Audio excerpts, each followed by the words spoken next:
Good morning, everybody. Welcome back to the Lovin Daily Show. My name is Shireen Ahmed, and I'm going to be your host today and tomorrow for the Weekend Gang. And we are taken live with the help of Mariam, who is behind all of this camera and lighting. Mariam, this is our first Ramadan show together. How are you feeling about this? How's your Ramadan been so far? I was sick the first 2 days. Fabulous. Fabulous. Yeah, uni stress. It's always the last 2 weeks in the semester of spring that I get sick, so. Miskina. I don't know if you guys are seeing a pattern. Every weekend I ask Mariam about her life. There's always like some momentous thing going on, you know what I mean? But, I mean, are you feeling better now? Yeah, alhamdulillah. If Egyptians are watching us, they are going to know Amidiyat. Okay. So, Amidiyat vibe. What does that mean? Amidiyat is a personality that showed up, I think, 3 years ago in a TV show in Ramadan. And he was always the guy he was like the office boy and all of that. And he was the guy who's like always like, everything is gonna go away, everything doesn't last, we're all gonna die. And they were like, deep. Amidiyat, no. So that's become like a sentiment ever since. See, that's interesting. I learned something new from you every single day about the culture, one of the cultures I admire the most. But, Ramadan has started off beautifully so far. I've been seeing everyone really kind of sticking to their fast, been wanting to really make sure that they see it through until the end of Ramadan. And you guys heard about the new law as well, no, that was proposed, where all restaurants no longer need to kind of cover when they're serving others, even during fasting hours. What are you guys' thoughts on that? We probably already discussed this in the last couple of days, but I personally want to know what you guys thought about this. Because like yesterday, I came back from a shoot and there was a restaurant and it was open and I could see it. Not that I'm fasting at the moment, but it's just odd, right? As someone who's grown up in the Middle East all your life, it's just not something you see. In Bahrain especially, we don't even have covers. You know what I mean? It's just actually, it's closed. I don't know about now. I don't know if that's different now. But I mean, from what I remembered living there, restaurants were closed. So they would only be open. Some restaurants would only be open for delivery until it was actually iftar. That's shocking. Yeah. Because like, how do you feel about this? Mariam, she fasts. So how do you feel about that? I honestly was first surprised. But then when I read the reason, like always, you understand. You have to understand. Yeah. You have to be very understanding because, Dubai is a very international city, and it's not fair if the majority of the residents are. Yeah. But my thing is, do you actually feel? Have you ever felt offended seeing kind of people eating in public during non-fasting hours? Some people did, but I didn't because, like I said, it's not fair to It's not like we're gonna die if you kill someone. And I mean, that's testing your patience at the end of the day, isn't it? Like, this is the point of fasting. Yeah. Like, also we cook in the house, so you smell food anyways. Correct. So it's not gonna affect us. It's just, I understand some people are the respect bit of it, Yeah, as annoyed well. because it's like a Muslim culture and all. However, like I mentioned before, UAE is a very international tolerant country, yeah. So it people have to be, feel like accepted too, Correct. during Ramadan. It's a very hard time now you know, for shops, especially like someone mentioned this, and I actually like this idea. They said like after COVID and all of that, a lot of restaurants are suffering. So restrictions on them would cause more suffering. Correct. Especially the smaller businesses and restaurants. So it helps, actually. And even Grace said for people who grew up here all your life, it's odd, but opening up for the tourists is like great. Agreed, Grace. Agreed, Grace.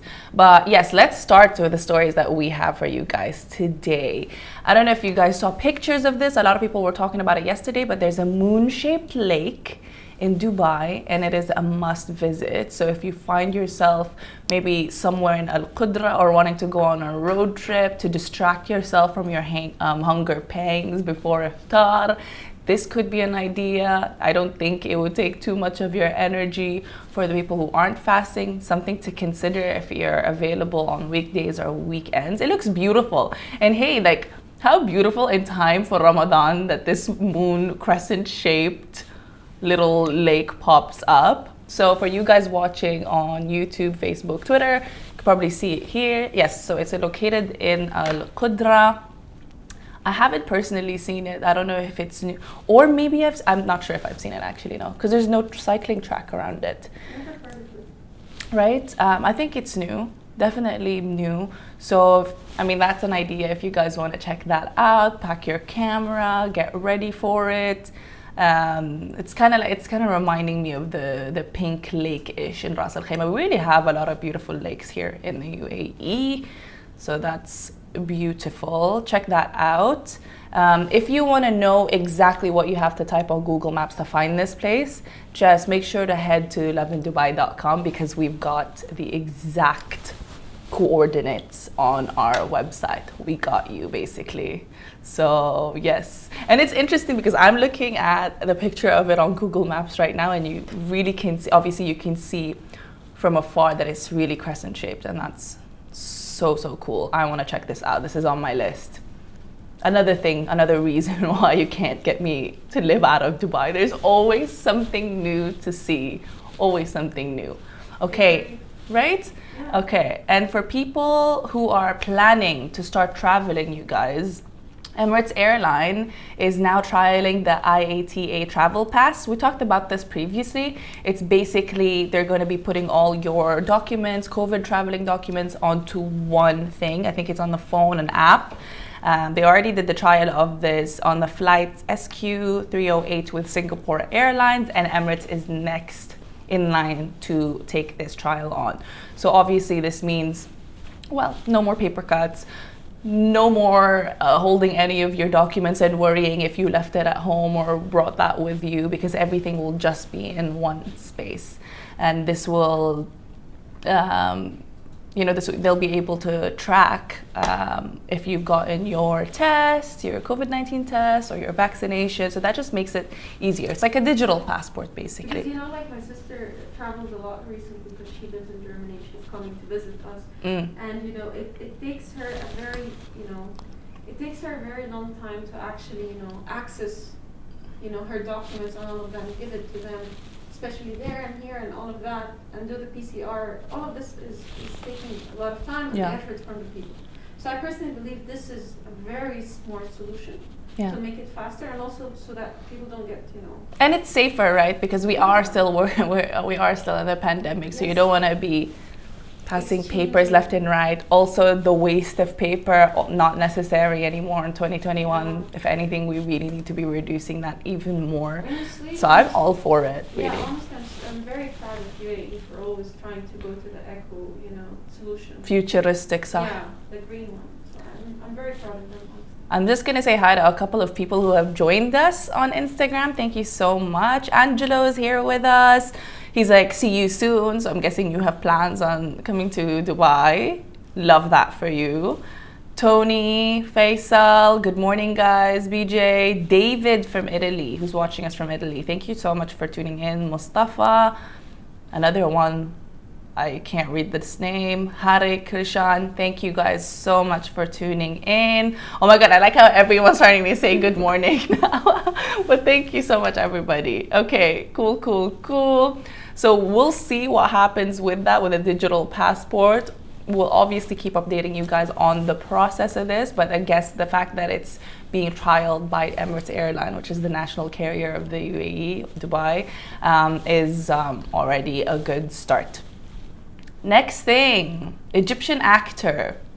Do you know this guy? Mohammed Ramadan. Yeah. You know him? I don't know him. I'm so sorry. I actually do not know Mohammed Ramadan. Yeah, I have to say it. I can't be sitting here lying during Ramadan. It's just not it. You know the song Number One? Which one? Number One. Dun, dun, dun, dun, dun. Heidi's gonna be very disappointed in you. She's probably played it. And I've forgotten. But yes, do any of you guys know the Egyptian actor Mohammed Ramadan? If you ever get to watch Mohammed Ramadan, I'm so sorry. But basically, today, is this April 16, just to make sure? Yes, today is the official launch of his character on a new movie, was it? Yeah, called Free Fire. So they even had kind of graphics of the movie on the Burj Khalifa just recently. So that's super, super interesting because they were celebrating him being the first Arab character on Free Fire. So Free Fire was the world's most loaded game in 2019 and 2020. Okay, sorry, this isn't a movie actually. I'm so sorry, I really have no clue about this. But I just thought it'd be cool to add it in as well because this sounds super awesome for all Egyptian fans and fans of Mohammed Ramadan in general. So Free Fire was the world's most loaded game in 2019-2020. So this is such a huge deal for Mohammed Ramadan and obviously all Arab actors in the future now and in the future. It's not the first time he's in Dubai, but he's here right now to commemorate this whole thing. So yes, he also has a show, by the way, a Ramadan show called Musa. It's set in the 1950s through the 1960s, and it revolves around the journey of a man from Egypt who lost his father at adolescence. He has to take care of his younger siblings and provide for his family. So that should be an interesting watch. Why do I feel like this is a very, very common plot in Egyptian shows? No, it's a very, very common plot for Mohammed Ramadan. Is it? Yeah, he always That's interesting. Character, or not same character, similar character. Like a hero type. Yeah, sometimes he does like the bad sibling and the good sibling at the same time. Oh, So nice. twins. Versatile. Yeah. I love that for him. Well, so Mohammed Ramadan fans, there you go. Enjoy that. That's super, super, super interesting. I see some of you guys are having a conversation here. I love that. Someone was like, Dubai is so beautiful. You're right. Someone was like, Jane was like, I can't wait to come back to Dubai. Come back. We await. And yes, as always, if you're thinking of something to do this weekend, we have a list of 7 amazing ways to spend your first Ramadan weekend here in Dubai. So check that out on our website. I'm not gonna try to mention the food stuff too much, just out of respect for the people fasting, because this is intense right now. But a couple of other things that you can do is you can catch the IPL 2021 matches.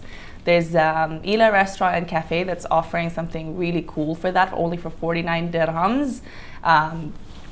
Check out the offer online. I don't want to mention it right now, but other restaurants have so many awesome offers. Twiggy is there, Mimi Kakushi is there. So, and Caesar's Palace has a really good offer too. So check it out, lovindubai.com. 7 things to do for your first Ramadan weekend. And yes, I am looking forward to, what am I looking forward to this weekend? You know, I'm not really looking forward too much this weekend. I'm just kind of relishing in the peace, and that's this peaceful atmosphere that Ramadan has. For some reason, it calms me down. It just reminds me that I don't have to do too much, that it's all about reflection, right, at the end of the day. I mean, it's good to reflect always, but I love this month, and I love that everyone's collectively reflecting on their actions, ensuring their good deeds. I'm seeing a lot of zakat promoted kind of donations that are taking place, with or without anyway. We should be considering obviously the state of other people who are less fortunate, especially during this time. This Ramadan is very special to us because it's after 2 years of pandemic. It was a bit, no, after a year technically. This Yeah, is our after a second year. Yeah, this is like we survived it. Yeah. And so let's be grateful for what we have still. So a lot of people are actually not only, I'm not speaking only about like, you know, Muslims or people who are fasting. I'm speaking about everyone. They're actually, you know, becoming more grateful. I feel like we're learning, you know. Like Correct. It was a learning journey for us that we discovered ourselves, and also we discovered our, you know, surrounding, and we started reflecting on ourselves and the surroundings. So I feel like everyone grew for like 20 years, you know, because of this. So I'm so true. Amazed by this. Like, Interestingly enough, Heidi and I were talking about this, my best friend Heidi, and I were talking about this last night, that you kind of had no choice, right? Either way, all the things that happened to us all collectively or to people that we know, people who are around us, have really forced us to grow and learn from each and every lesson. And there were so many lessons. They just kept coming at us. It was hard, but I personally believe it happened to make us all stronger, and it was a good thing. But yes, that is about it, y'all, for today's Lovin Daily Stories. Thank you so much for staying tuned. Thank you to everybody that's talking on the Instagram live. I'm sorry to the Facebook ones. I haven't really checked what you guys have said, but I definitely will in a bit. Obviously, Ramadan Kareem to everybody, and we will catch up with you guys tomorrow morning. Bye. Bye.